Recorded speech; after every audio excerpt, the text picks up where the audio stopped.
5, 4, 3, 2, 1 start. अध्यक्ष महोदय, मैं आपका अत्यंत आभारी हूँ कि आपने मुझे इस विषय पर बोलने का अवसर प्रदान किया है। माननीय वित्त मंत्री जी ने ऐसे कठिन अवसर पर यह संतुलित बजट इस सदन में पेश किया है, उसके लिए मैं यह बार बार बधाई देता हूँ। लेकिन साथ ही साथ मैं यह भी समझता हूँ कि यदि हमें अपने देश का भविष्य अच्छा बनाना है तो देश की गरीब जनता को भी अपने ऊपर करों का कुछ भार तो उठाना ही चाहिए। यदि हमें देश का विकास करना है तो देश की उन्नति के लिए, विकास के लिए सारे देश की जनता को कर का बोझ सहन करना ही पड़ेगा।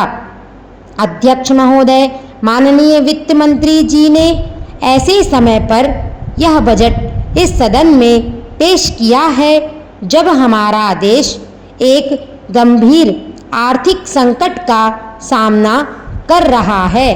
हमारा देश पिछड़ा हुआ देश है। हमारे देश की करोड़ों गरीब जनता आज अनेक समस्याओं से जूझ रही है।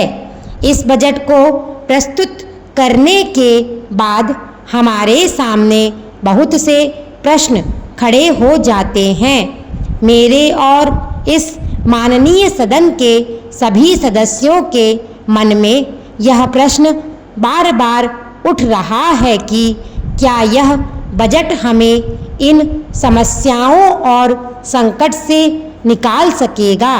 हमारा देश जिस आर्थिक विकास की ओर बढ़ रहा है उससे मैं समझता हूँ कि हमारे वित्त मंत्री ने इस बात की पूरी कोशिश की है कि देश की गरीब जनता के कंधों पर हम करों का बोझ ज़्यादा ना बढ़ाएं। उन्होंने अपने देश की वित्तीय स्थिति और देश की जनता के हाल को देखते हुए एक बहुत ही ठीक बजट पेश करने की कोशिश की है। आज प्रश्न यह नहीं है कि हम अपने देश के सामने घाटे का बजट पेश करते हैं या मुनाफे का बजट पेश करते हैं या ठीक बजट पेश करते हैं। प्रश्न यह है कि हमारे देश के सामने जो अनेक समस्याएं हैं उनका समाधान इस बजट से हो पाएगा अथवा नहीं। इस बजट में नए कर ज़्यादा नहीं लगाए गए हैं और जो थोड़े से कर लगाए भी गए हैं वे इस प्रकार से लगाए गए हैं कि सभी वर्ग के लोगों पर उनका बोझ पड़ता है। मैं इस बात को स्वीकार करता हूँ कि कुछ ऐसी वस्तुओं पर कर लगाए गए हैं जिससे हमारी गरीब जनता के ऊपर भी कुछ भार पड़ता ही है, लेकिन इसके अतिरिक्त और कोई रास्ता नहीं हो सकता।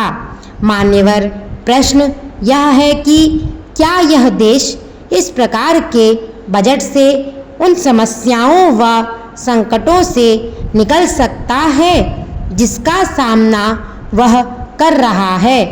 हमारे देश में अनेक संकट आए, लेकिन इस सब के बावजूद हम निरंतर उन्नति करते जा रहे हैं। हमसे पहले स्वतंत्र हुए देश भी हमारी प्रगति की प्रशंसा करते हैं। हमारे प्रधानमंत्री जी ने गांवों के विकास के लिए तरह तरह की विकास योजनाओं की घोषणा की है। हमारे गांव अभी काफ़ी पीछे हैं, लेकिन निश्चित रूप से इन योजनाओं से विकास की प्रक्रिया तेज होगी।